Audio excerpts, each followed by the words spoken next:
തൃശ്ശൂരിലെ വെടിക്കെട്ട് അപകടം യാദൃശ്ചികമാണ്, അതോ മനഃപൂർവ്വം ആരെങ്കിലും ആ കമ്പപ്പരയ്ക്ക് തീ വെച്ചതാണ്? സംശയങ്ങൾ തീരുന്നില്ല.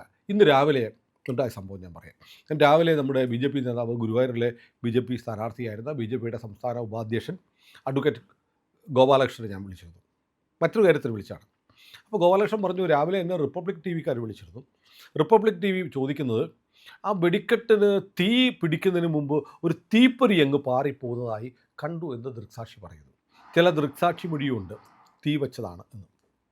അപ്പോൾ ചിലരൊക്കെ പറയുന്നു, സോഷ്യൽ മീഡിയയിൽ വലിയൊരു ഒരു ക്യാമ്പയിൻ പോലെ ചില ആളുകൾ പറയുന്നുണ്ട്. അവിടെ മാധ്യമപ്രവർത്തകർ വന്നു പോയതിന് ശേഷമാണ് വെടിക്കെട്ട് ദുരന്തം ഉണ്ടായത്. മാധ്യമപ്രവർത്തകരെ കുറ്റപ്പെടുത്താനും സംശയിക്കാനും ശ്രമിക്കുന്നത് സ്വാഭാവികമാണ് കേരളത്തിലെ സാഹചര്യത്തിൽ. കാരണം കേരളത്തിലെ മാധ്യമപ്രവർത്തനം അങ്ങനെയൊക്കെ ആയിട്ടുണ്ട്. ഈ ഗംഗാവാലി പുഴയിൽ നമ്മുടെ ഒരു ലോറി ഡ്രൈവർ അർജുനൻ വീണപ്പോൾ ഇവിടുത്തെ മാധ്യമപ്രവർത്തകർ കണ്ട കുത്തിത്തിരിപ്പും അനാശാസ്യമായ പ്രവണതയും കണ്ട് കർണാടക പോലീസ് കുറുവടി എടുത്തു വരെ തല്ലാൻ. ഒരു മൊട്ടത്തലേനുണ്ടല്ലോ, അയാളെയൊക്കെ ഉൾപ്പെടെ ഓടിക്കാൻ വേണ്ടിയിട്ട്. അപ്പോൾ അങ്ങനെയൊക്കെ പലതും ചെയ്യുന്ന മാധ്യമപ്രവർത്തനം. ന്യൂഡൽഹി സിനിമ ഉണ്ടല്ലോ, മമ്മൂട്ടി വാർത്ത തലേന്ന് ഓരോരുത്തരെ തട്ടും, പിറ്റേ ദിവസം പത്രത്തിൽ വാർത്തയാക്കും. നമ്മുടെ ഒരു വിഖ്യാത നോവലിസ്റ്റ് ഉണ്ട് അവിടുത്തെ ഒരു അമേരിക്കയിലെ ഒരു മുട്ടത്തുവർക്കിയാണ് മൂപ്പര്. അയാൾ എഴുതിയ ഒരു നോവലുണ്ട്, ദ ന്യൂസ് എന്ന് വന്നിട്ട് പറഞ്ഞു. ആ സിനിമയുടെ ആ നോവലിൻ്റെ റീമേക്കാണ് ഈ ന്യൂഡൽഹി ഫിലിം. ഹിന്ദിയിൽ ഒരു സിനിമ അങ്ങനെ വന്നിട്ടുണ്ടോ? ഏതായാലും എൻ്റെ സംശയം അതല്ല.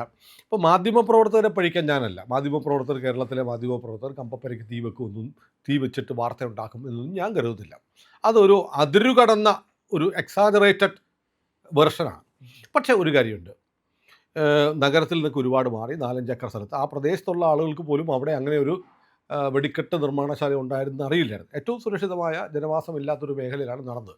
അവിടേക്ക് ഈ മാധ്യമപ്രവർത്തകർ സംഘടിതമായിട്ട് അവിടെ ചെന്നിട്ട് വെടിക്കെട്ടിന് പടക്കം എന്നുവരെയായി, തിരി എന്തുവരെയായി, അത് എങ്ങനെയാണ് ഉണ്ടാക്കുന്നത്, വെടിമരുന്ന് അരയ്ക്കുന്നിടം, തിരി തെറുക്കുന്നിടം, ഇവിടെയൊക്കെ കൂട്ടത്തോടെ മാധ്യമപ്രവർത്തകർ പോവേണ്ടതുണ്ടോ? അതിൻ്റെ ആവശ്യമുണ്ടോ? അത് വളരെ ഗൗരവമായൊരു കാര്യമാണ് സുനിൽ. കാരണം അതിൻ്റെ ഒരു ആവശ്യം ഉണ്ടായിരുന്നില്ല. ഇത്രയും മാത്രം സെൻസിറ്റീവ് ആയിട്ടുള്ള ഒരു സ്ഥലമാണത്. ഇപ്പം ഞാൻ ഒരു ഉദാഹരണം പറയാം. 1999-2000 ആണ്ടിൽ ഞാൻ ഒരു ചാനലിൻ്റെ ബ്യൂറോ ചീഫായിട്ട് ചെന്നൈയിൽ വർക്ക് ചെയ്യുന്നുണ്ടായിരുന്നു. അന്ന് എന്താ ഉണ്ടായെന്ന് വെച്ചിട്ടുണ്ടെങ്കിൽ, ചെന്നൈക്കടുത്ത് ഒരു ആർക്കോണം എന്ന് പറഞ്ഞ സ്ഥലമുണ്ട്. ആർക്കോണത്ത് ഒരു ഫാക്ടറി ഉണ്ട്, തമിഴ്നാട് എക്സ്പ്ലോസീവ്സ് ലിമിറ്റഡ് എന്ന് പറഞ്ഞൊരു പൊതുമേഖലാ സ്ഥാപനം. അവിടെയാണ് ഈ RDX ഉണ്ടാക്കുന്നത്. ഇപ്പോൾ ഒരു ദിവസം അവിടുത്തെ RDX പ്ലാന്റ് പൊട്ടിത്തെറിച്ചു. RDX പ്ലാന്റ് പൊട്ടിത്തെറിച്ചു എന്ന് മാത്രമല്ല, ആ പ്ലാന്റ് അപ്പോൾ ഒരു സംസ്ഥാന ഗവൺമെൻറ്റിൻ്റെ കീഴിലുള്ള യൂണിറ്റാണ്. അപ്പോൾ അത് അവിടെയുള്ള എല്ലാ സുരക്ഷാ മാനദണ്ഡങ്ങളും പാലിച്ചിട്ടാണ് പ്രവർത്തിച്ചുകൊണ്ടിരുന്നത്. എന്നിട്ടും ഇത് പൊട്ടിത്തെറിച്ച് ഈ ഷെഡ്, ഒരു വലിയ ഷെഡായിരുന്നു, ആ ഷെഡ് അപ്രത്യക്ഷമായി ആ സ്ഫോടനത്തിൽ. അത് മാത്രമല്ല, അതിൻ്റെ ചുറ്റുവട്ടത്തുണ്ടായിരുന്ന 3 വേറെ പ്ലാന്റുകൾ അപ്രത്യക്ഷമായി. 50ഓളം പേരോ 45 പേരോ 50 പേരോട്ട് മരിച്ചു. ഇതറിഞ്ഞ് ഞങ്ങളുടെ ക്യാമറ ടീമും ഞാനും കൂടി ആർക്കോണത്തേക്ക് പോയി. അവിടെ ചെന്ന് കഴിഞ്ഞപ്പോൾ ഞങ്ങളകത്തേക്ക് കയറ്റിയില്ല. അവർ പറഞ്ഞു, നിങ്ങളെ ആരാ വിളിക്ക്, നിങ്ങളവിടെ ആരും പറഞ്ഞു വരാനായിട്ട്? നോ സമ്മതിക്കില്ല. ഞങ്ങളായിരുന്നു ഏറ്റവും ആദ്യം എത്തിയ അവിടെ ആർക്കോണത്ത് എത്തിയ ഈ യൂണിറ്റ്. അപ്പോൾ എൻ്റെ ക്യാമറാമാൻ, അന്ന് എൻ്റെ കൂടെ ഉണ്ടായിരുന്ന ക്യാമറാമാൻ ഈ എറണാകുളത്തുണ്ട്. അദ്ദേഹം ഞങ്ങൾ ഇന്നലെ അതിനെപ്പറ്റി സംസാരിക്കുകയായിരുന്നു. കാർത്തിക് രസികനാണ് കേട്ടോ, പക്ഷേ വളരെ സ്പോർട്ടിയാണ്, വളരെ സിനിമയിലൊക്കെ വർക്ക് ചെയ്തിട്ടുണ്ട് മുമ്പ്. അത് കഴിഞ്ഞ് പിന്നെ ഒരു കാർത്തിക് സല്യൂട്ട്. അപ്പോൾ കാർത്തിക് എൻ്റെ അടുത്ത് പറഞ്ഞു, ഇന്ന് രാവിലെ ഞാൻ കുമാറിനെ പറ്റി സംസാരിച്ചുകൊണ്ടിരിക്കുകയാണ്, നമ്മൾ ഒരുമിച്ച് പോയ വിവരം, അവിടെ നമ്മളെ കടത്തി വിടായിരുന്ന കാര്യമൊക്കെ. അപ്പോൾ അത്ര വേറെ. എന്നിട്ട് ഞങ്ങൾ ഇതിൻ്റെ ഈ തമിഴ്നാട് എക്സ്പ്ലോസീവ്സ് ലിമിറ്റഡിൻ്റെ ഒരു എക്സിക്യൂട്ടീവ്സ് വന്നിരുന്നു. അവർ കാറിൽ തടഞ്ഞു നിർത്തി സംസാരിക്കാൻ പോയപ്പോൾ അവർ ഞങ്ങളുടെ അടുത്ത് ചൂടായി, നിങ്ങളോട് ആരും ഇവിടെ വരാൻ പറഞ്ഞു, ഇവിടെ പബ്ലിക്കിന് അലൗഡ് അല്ല. അപ്പോൾ അത്രമാത്രം ഇന്നേ വരെ അങ്ങനെ ഒരു ഫാക്ടറി അവിടെ ഉള്ളതായിട്ട് ആർക്കും അറിയില്ല. കാരണം ഒരു ഒറ്റപ്പെട്ട സ്ഥലത്താണ്, സുരക്ഷാ മാനദണ്ഡങ്ങളുടെ പുറത്ത്. RDX എന്ന് പറഞ്ഞാൽ അതെ അതെ അറിയില്ല, വളരെ ഉം. സെൻസിറ്റീവ് ആയിട്ടുള്ള കാര്യമാണ്. അപ്പം ഇത് ഈ എന്താ പറയണ, റേറ്റിംഗ് വർദ്ധിപ്പിക്കാൻ വേണ്ടി ഏത് ലെവലിലും പോയി വാർത്ത ഉണ്ടാക്കാനായിട്ടുള്ള ഒരു ശ്രമമായിട്ടാണ് എനിക്കിതിനെ തോന്നുന്നത്. കാരണം ചില യൂണിറ്റ്സിൽ ചില കാര്യങ്ങളുണ്ട്, ചില വസ്തുതകളുണ്ട്, നമ്മൾ അവിടേക്ക് പോവാതിരിക്കുക നല്ലത്.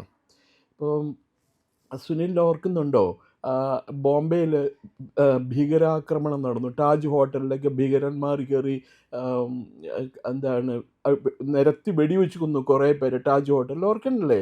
ഓർക്കുന്നുണ്ട്. അന്ന് ഇതിൻ്റെ ചില വാർത്താ ചാനലുകൾ ഇതിൻ്റെ തത്സമയ സംപ്രേഷണം നടത്തിക്കൊണ്ടിരുന്നു. പാകിസ്ഥാനിലിരുന്നുകൊണ്ട് ഹഫീസ് സയ്യദ് സാറ്റലൈറ്റ് ഫോൺ അത് ഉപയോഗിച്ചിട്ടാണ് കണ്ടിട്ട് ടെററിസ്റ്റുകൾക്ക് ടെററിസ്റ്റുകൾക്ക് നിർദ്ദേശങ്ങൾ കൊടുത്തു. ഹെലികോപ്റ്ററിൽ കമാൻഡോസ് വന്ന് ഇറങ്ങിയ കാര്യം അയാൾ ആ ടെലിഫോൺ വഴി, സാറ്റലൈറ്റ് ഫോൺ വഴി നിർദ്ദേശം കൊടുത്തു. അതൊന്ന് അത് പോട്ടെ. പക്ഷെ ഇത് ഈ പടക്കം നിർമ്മാണത്തിനെ കുറിച്ചിട്ട് നമുക്കിത്ര പറയാൻ എന്താ ഉള്ളത്? ഇപ്പോൾ അങ്ങനെ അഥവാ പടക്കം നിർമ്മാണത്തെക്കുറിച്ച് യൂണിറ്റ് ഇൻ്റർവ്യൂ അല്ലെങ്കിൽ ഡോക്യുമെൻ്ററിയോ ഫീച്ചറോ ചെയ്യണം എന്നുണ്ടെങ്കിൽ വേറെ എപ്പോഴെങ്കിലും ഒരു സമയത്ത് എല്ലാം ഒന്ന് തണുത്തിരിക്കുന്ന സമയത്ത്, മീൻസ് അധികം വർക്കൊന്നും ഇല്ലാത്ത സമയത്ത് പോയി എടുക്കാവുന്നതാണത്. ഇതൊന്നുമില്ലാത്ത ഈ പടക്ക നിർമ്മാണശാലകൾ നിന്ന നിപ്പിൽ കത്തിപ്പോകുന്ന പല സംഭവങ്ങളും നമ്മൾ വായിക്കാറുണ്ട്. ഇപ്പം വിരുദനഗറിൽ 25-30 പേര് മരിച്ചിട്ടുണ്ട്. അത് എല്ലാ വർഷവും 12 മാസവും വിരുദനഗറിലും ശിവകാശിയിലുമായിട്ട് പടക്ക നിർമ്മാണശാലകളിൽ തീ പിടിച്ച് ഓരോ തവണ മിനിമം ഒരു 15 പേരെങ്കിലും വെച്ച് മരിക്കാറുണ്ട്. അതെ. 850-900 കമ്പനികൾ അവിടെയുണ്ട്. ഈ വിരുദനഗർ അതല്ലെങ്കിൽ മറ്റേ ശിവകാശിയിൽ അവിടെയുള്ള ടെലിവിഷൻ ചാനലുകൾ ആരും തന്നെ പടക്കം ഉണ്ടാക്കണ എങ്ങനെയാണെന്ന് ചോദിച്ചുകൊണ്ട് വാർത്ത ഉണ്ടാക്കാനായിട്ട് പോയിട്ടില്ല. കുറച്ചൊക്കെ ഔചിത്യമാണ്. ഔചിത്യം എന്ന് പറയുന്നത് തീരെ ഇല്ലാത്ത ഒരു യൂണിറ്റാണ് കേരളത്തിലെ ടെലിവിഷൻ വാർത്താ ലേഖകരിൽ. മാത്രമല്ല, ഈ ഞാൻ ഓർക്കുന്നത് പുറ്റിങ്ങൽ ദുരന്തം ഉണ്ടായി. പെട്ടെന്ന് നമ്മുടെ പ്രധാനമന്ത്രി വരാൻ തീരുമാനിച്ചു, നരേന്ദ്രമോദി. മോദി അധികാരത്തിൽ വന്ന ഉടനെയായിരുന്നു. അന്ന് കേരളത്തിലെ DGP ആയിരുന്ന സെൻകുമാർ പറഞ്ഞു പ്രധാനമന്ത്രി വരാൻ പറ്റില്ല എന്ന് പറഞ്ഞു. കാരണം 2-3 കാര്യങ്ങൾ. ഒന്ന്, ജനത്തെ നിയന്ത്രിക്കാൻ പറ്റില്ല, പൊട്ടാത്ത സാധനങ്ങളുണ്ടാവും. പിന്നെ ആശുപത്രി സന്ദർശനം, ഇൻഫെക്ഷൻ ഉണ്ടാവും. പ്രധാനമന്ത്രി വന്നാൽ ചിലപ്പോൾ ഇൻഫെക്ഷൻ ഉണ്ടാകും എന്ന് കരുതിയിട്ട് മുൻകരുതൽ എടുക്കേണ്ടി വന്നു. അപ്പോൾ വെയിലും മഴയും കൊണ്ട് ഓടി കിടക്കുന്ന മാധ്യമപ്രവർത്തകർ പോയാലോ? അത് ഒരു വാർത്ത കൊടുത്തത് ഇന്ത്യയിലെ ഒരു പ്രമുഖ ദിനപത്രം വാർത്ത കൊടുത്തത് എങ്ങനെയാണെന്നറിയോ? Modi snubbed by Kerala police. Senkumar പറഞ്ഞത് മോദിയുടെ നല്ലതിന് വേണ്ടിയിട്ടും അതുപോലെ ആ പ്രദേശത്ത് വേറെ പ്രശ്നം അധികം ആൾക്കാർ ഉണ്ടാവാതിരിക്കാൻ വേണ്ടി സുരക്ഷാ മാനദണ്ഡം കണക്കിലെടുത്തുകൊണ്ടാണ് പറഞ്ഞത്. അദ്ദേഹം മോദിയോടുള്ള ബഹുമാനവും ഇതെല്ലാം നിലനിർത്തിക്കൊണ്ട് തന്നെയാണ്. അതെ, ഞാൻ അദ്ദേഹത്തെ നമ്മുടെ ഫ്ലോറിൽ ഇരുന്ന് ഞാൻ അദ്ദേഹത്തോട് ചോദിച്ചു, പ്രധാനമന്ത്രിയോട് നോ എന്ന് പറഞ്ഞല്ലോ, പ്രധാനമന്ത്രിയുടെ ഒരു DGP ഇങ്ങോട്ട് വരരുതെന്ന് പറഞ്ഞാൽ അത് പുള്ളി ഞാൻ PM വേണ്ടിയാണ് പറഞ്ഞത്. അവിടെ പൊട്ടാത്ത ഗുണ്ടുകളും അമിട്ടുമൊക്കെ ഉണ്ടാവും. PM അവിടെ ഉള്ളപ്പോൾ ഒരെണ്ണം പൊട്ടിത്തെറിച്ചാലോ? അതാണ്. അപ്പോൾ ഏതായാലും ഇത് തൃശ്ശൂരിലെ പലതവണ തൃശ്ശൂരിൽ ഉൾപ്പെടെ കേരളത്തിൽ വെടിക്കെട്ടുകൾ ഉണ്ടായിട്ടുണ്ട്. പക്ഷേ ഇത്തവണ കാര്യങ്ങളൊക്കെ എടുത്തു നോക്കുമ്പോൾ തൃശ്ശൂർ പൂരം കുറേ ആയി ചില ആളുകളുടെ ടാർഗറ്റാണ്. അത് നടക്കരുത് എന്ന് പറഞ്ഞപ്പോൾ പൂരം കലക്കലറിയാം. അങ്ങനെ കുറേ ആളുകൾ പൂരമൊക്കെ ആകുമ്പോൾ കുറേ ഇഷ്യൂസ് ഉണ്ടാകണമെന്ന് ആഗ്രഹിക്കുന്ന കുറേ ആളുകൾ കേരളത്തിൽ ആസൂത്രിതമായി പ്രവർത്തിക്കുന്നു. നമ്മളിത് പറയുമ്പോൾ ഇന്ന് ഗുരുവായൂർ, തൃശ്ശൂർ ജില്ലയിലുള്ള ഗുരുവായൂർ ഈ വെടിക്കെട്ട് ദുരന്തമുണ്ടായ അന്ന് ഗുരുവായൂർ ക്ഷേത്രത്തിൽ ഒരു കാശ്മീരി മുസ്ലിം ബിലാൽ എന്ന് പറയുന്ന ആൾ കയറിപ്പറ്റിയെന്നും അയാൾ അവിടെ ശീവേലി നടക്കുന്ന സ്ഥലത്ത് പുറത്താണെന്നും പറയുന്നു. അവിടെ വെച്ച് ഈദ് മുബാറക്ക് എന്നെഴുതിയ മിഠായി വിതരണം ചെയ്തു എന്ന്. വെടിക്കെട്ട് ദുരന്തം ഉണ്ടായ ആളുകൾ മരിച്ച ദിവസമാണെങ്കിൽ ഈ മിഠായി വിതരണം കണക്ട് ചെയ്യുമ്പോൾ നമുക്ക് വേറെ ചില സംഭവങ്ങൾ തോന്നും. ക്ഷേത്രത്തിൽ ഈ ബിലാലിന് എന്താ കാര്യം? അപ്പോൾ ഇപ്പോൾ എന്നോടൊരു സുഹൃത്ത് പറഞ്ഞു, ഇപ്പോൾ ബിലാൽ വന്നു 2 ആഴ്ച കഴിയുമ്പോൾ മറ്റേ സതീഷ് ലാൽ വരുമെന്ന്, VD സതീഷ് ലാൽ. രണ്ടും ഒരേ സ്വഭാവക്കാരാണല്ലോ എന്ന് പറഞ്ഞതുപോലെ. അപ്പോൾ ഏതായാലും തൃശ്ശൂരിലെ ഇത്തവണ ഉണ്ടായ വെടിക്കെട്ട് ദുരന്തം അത്ര സ്വാഭാവികമല്ല എന്ന് വിശ്വസിക്കുന്ന ഒരുപാട് പേർ കേരളത്തിലുണ്ട്. അപ്പോൾ V ഗോപാലകൃഷ്ണനോട് റിപ്പബ്ലിക് TVയുടെ ലേഖകൻ ഒരു തീപ്പൊരി വന്നല്ലോ എന്ന് ചോദിച്ചു. ഞാൻ ആലോചിക്കുന്നത് അവിടെ പോകുന്ന മാധ്യമപ്രവർത്തകരിൽ പുകവലിക്കുന്നവരൊക്കെ ഉണ്ടാവാം. ആളുകളുടെ സംശയമാണ്, അവരാരെങ്കിലും ഓർമ്മിക്കാതെ ആ പരിസരത്ത് എവിടെയെങ്കിലും വലിച്ചതാണോ എന്ന് ചോദിക്കുന്ന ചിലരുണ്ട്. ഇതൊക്കെ പക്ഷേ അത്ര ഔചിത്യമില്ലാതെ പെരുമാറുന്നവരാണോ മാധ്യമപ്രവർത്തകർ എന്ന് എനിക്കറിയില്ല. പക്ഷേ അവിടെ പോയത് ഒരു ഔചിത്യമില്ലായ്മയാണ്.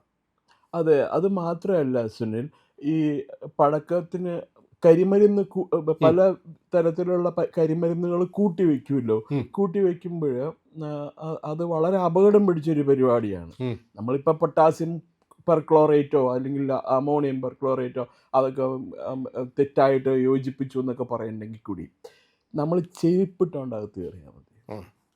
ഒരു ചെറിയ ടെമ്പറേച്ചർ വ്യത്യാസം, ഊഷ്മാവിൽ ചെറിയൊരു അതെ, വ്യത്യാസം അതെ. വന്നാൽ മതി, പടക്കം പൊട്ടിത്തെറി. പൊട്ടിത്തെറിക്കാനായിട്ടുള്ള സകല സാധ്യതയുണ്ട്. അപ്പോൾ അങ്ങനെയുള്ള സ്ഥലങ്ങളിൽ പോവാതിരിക്കുക. അപ്പോൾ ഞാൻ വേറൊരു കാര്യം ചോദിക്കും, ഇവർ ഈ ശവശരീരങ്ങൾ, മൃതശരീരങ്ങൾ പോസ്റ്റ്മോർട്ടം ചെയ്യുന്ന ഷോട്ട്സ് എടുക്കാനായിട്ട് ഇവർ പോവുമോ പോസ്റ്റ്മോർട്ടം റൂമിൽ? തെറ്റല്ലേ അങ്ങനെ ചെയ്യണത്? ചെയ്യില്ല. അവർ നാളെ പോയേക്കാം. അതിൻ്റെ വേറൊരു കാര്യം കൂടിയുണ്ട്. ഉം. നമ്മുടെ മീഡിയ ഇപ്പോൾ ഒരു VIP മരിച്ചു കഴിഞ്ഞാൽ ഉടനെ ചെയ്യണ എന്താ, ക്യാമറ കൊണ്ട് ക്ലോസപ്പ്, ശവശരീരത്തിൻ്റെ ക്ലോസപ്പ് എടുത്ത് കുറേ തവണ കാണിക്കും. ഇത് തെറ്റാണ്. വിദേശത്തെ ടെലിവിഷൻ ചാനലുകൾ കാണിക്കുന്നത് കണ്ടിട്ടുണ്ട്. അവരൊരിക്കലും മൃതശരീരത്തിൻ്റെ ഷോട്ട്സ് കാണിക്കാറില്ല. ഉം. അവർ ആ ഒരു വ്യക്തി മരിച്ചാൽ അതിനുശേഷം അദ്ദേഹത്തിൻ്റെ ഫോട്ടോഗ്രാഫ്സ് മാത്രമേ കാണിക്കാറുള്ളൂ. അതല്ലെങ്കിൽ ആർക്കൈവ്സിൽ നിന്ന് ഷോട്ട്സ് എടുത്തിട്ട് കാണിക്കും. ഉം. നമ്മുടെ ഡ്രോയിങ് റൂമിലിരുന്നോ അതല്ലെങ്കിൽ നമ്മുടെ ഡൈനിങ് റൂമിലിരുന്നോ നമ്മൾ TV കാണുമ്പോൾ ഒരു മനുഷ്യൻ മരിച്ച് ഡെഡ് ബോഡിയുടെ ക്ലോസപ്പ് കാണിക്കുക എന്ന് പറയുമ്പോൾ ചിതയെരിയുന്നത് കാണിക്കും. അയ്യോ, അത് വളരെ എന്താ അരോചകമായിട്ട് തോന്നാറുണ്ട്. അതെ, അതാ തീർച്ചയായിട്ടും. നമ്മളൊരാളോട് ചെയ്യുന്ന അനീതിയാണ്. അതൊരു മരിച്ച വ്യക്തിയോട് കാണിക്കുന്ന ആദരവുണ്ടെങ്കിൽ അദ്ദേഹത്തിൻ്റെ മൃതശരീരം, അതിൻ്റെ ദൃശ്യങ്ങൾ പുറത്ത് കാണിക്കാതിരിക്കുക. അമേരിക്കൻ പ്രസിഡന്റുമാർ മരിച്ചിട്ടുണ്ട്, പദവിയിലിരിക്കുമ്പോഴും പദവിയിലില്ലാത്തപ്പോഴും ഒക്കെ. അവരൊരിക്കലും മൃതശരീരത്തിൻ്റെ ഷോട്ട്സ് കാണിക്കാറില്ല. ഞാൻ എപ്പോഴും ഓർക്കുന്നുണ്ട്, പ്രസിഡന്റ് റൊണാൾഡ് റീഗൻ ഭയങ്കര ഇഷ്ടമുള്ളൊരു വ്യക്തിയായിരുന്നു. ഉം. അദ്ദേഹം മരിച്ചു കഴിഞ്ഞിട്ട് അവർ ഈ ഡെഡ് ബോഡി വൈറ്റ് ഹൗസിലെല്ലാം കൊണ്ടുവന്നു, പബ്ലിക് ഇതിന് വേണ്ടിയിട്ട്, പൊതുദർശനത്തിന് ഒരു വലിയ കാസ്കറ്റിലാക്കിയിട്ട് അത് കവർ ചെയ്ത് അമേരിക്കൻ ഫ്ലാഗ് അതിന് മുകളിൽ പുതപ്പിച്ചിട്ടാണ് കൊണ്ടുവന്നത്. ഉം. അദ്ദേഹത്തിൻ്റെ ഭാര്യ നാൻസി റീഗൻ അടുത്ത് നിൽക്കുന്നുണ്ടായിരുന്നു മെമ്മോറിയൽ സർവീസിന്. ഉം. ആ മൃതശരീരത്തിൻ്റെ ഒരു ഷോട്ട് പോലും അവർ കാണിച്ചില്ല. അവർ ഉം. അല്ല, നമ്മുടെ മാധ്യമപ്രവർത്തകർക്ക് ഇത്തരം സാമാന്യ മര്യാദകൾ അറിയാത്തത് കൊണ്ടാണ് ഈ ദുരന്തം ഉണ്ടായപ്പോൾ മാധ്യമപ്രവർത്തകരാണ് വെടിക്കെട്ട് പുരയ്ക്ക് തീ വെച്ചതെന്ന് ചില ആളുകളെങ്കിലും പറയുന്നത്. ഇനിയെങ്കിലും ഇവർക്ക് ഈ മാധ്യമ പ്രവർത്തകർക്ക് നല്ല ബുദ്ധി തോന്നട്ടെ. കാരണം നമ്മളുമൊക്കെ മാധ്യമപ്രവർത്തനം ചെയ്യുന്നത്. പക്ഷേ ഇത് കേരളത്തിൽ ഈ 24 മണിക്കൂർ വാർത്താ ചാനലുകൾ വരികയും വലിയ മത്സരം ഉണ്ടാവുകയും ചെയ്തതിൻ്റെ ഫലമാണ് ഇത്തരം അനാശാസ്യമായ കാര്യങ്ങൾ, ആവശ്യമില്ലാത്ത കാര്യങ്ങളിലേക്ക് മൈക്കും ക്യാമറയുമായി ചെല്ലുന്ന ഒരു പ്രവണത ഉണ്ടായത് എന്ന് പറയാതെ തരമില്ല. ജേർണലിസം എന്ന് പറയുന്നത് ഇപ്പോൾ ജീർണലിസമായിട്ട് ഉം. അധപ്പതിച്ചുകൊണ്ടിരിക്കുന്നു. പത്രപ്രവർത്തനം ഒരു സ്വാതന്ത്ര്യ സമരത്തിന് മുമ്പും ഏതാണ്ട് സ്വാതന്ത്ര്യ സമരത്തിന് കുറച്ച് നാളുകൾക്ക് ശേഷവും സ്വാതന്ത്ര്യം കിട്ടിയതിന് ശേഷവും ഒരു മിഷണറി കൈൻഡ് ഓഫ് വർക്കായിരുന്നു, മിഷണറി ജോബായിരുന്നു. ഒരു പത്രപ്രവർത്തകൻ ശമ്പളം നോക്കിയിട്ടല്ലല്ലോ ജോലി അന്നൊക്കെ അതെ, ജോലി അതെ, അതെ. ചെയ്തുകൊണ്ടിരുന്ന. വളരെ കഷ്ടപ്പാടും ബുദ്ധിമുട്ടും നിറഞ്ഞതായിരുന്നു പത്രപ്രവർത്തകരുടെയൊക്കെ ജോലി. അപ്പം എൻ്റെ അടുത്ത് സാം രാജപ്പ എന്ന് പറഞ്ഞ ഒരു മുൻ സ്റ്റേറ്റ്സ്മാൻ്റെ മുൻ എഡിറ്റർ എൻ്റെ അടുത്ത് പറയാറുണ്ടായിരുന്നു. അദ്ദേഹം ഫ്രീ പ്രസ് ജേണലിൽ ജോലി ചെയ്യുമ്പോൾ ബോംബെയിൽ കിടന്നുറങ്ങിയിരുന്നത് പ്രസ്സിൽ തന്നെയാണ്. ന്യൂസ് പേപ്പർ വിരിച്ചിട്ട് അവിടെ കിടന്നുറങ്ങിയിരുന്നത്. ഒരു വീട് വാടകയ്ക്ക് അതൊന്നും ആലോചിക്കാനേ പറ്റൂല എന്നാണ് പറയുന്നത്.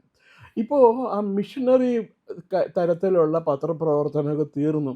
ഇപ്പം മുഴുവൻ മെഴ്സിനറീസ് ആണ്, കൂലിപ്പടയാളികളായിട്ട് മാറിയിരിക്കുക മാധ്യമങ്ങൾ. അത് സുനിൽ ഒന്ന് ശ്രദ്ധിച്ചിട്ടില്ലേ? സുനിൽ അതെ, അവരുടെ അതെ. പെരുമാറ്റം അതാണ്. ശ്രദ്ധിച്ചിട്ടില്ലേ? അല്ല, വാർത്തകൾ ഉണ്ടാവുകയല്ല, വാർത്തകൾ ഉണ്ടാക്കുകയാണ്.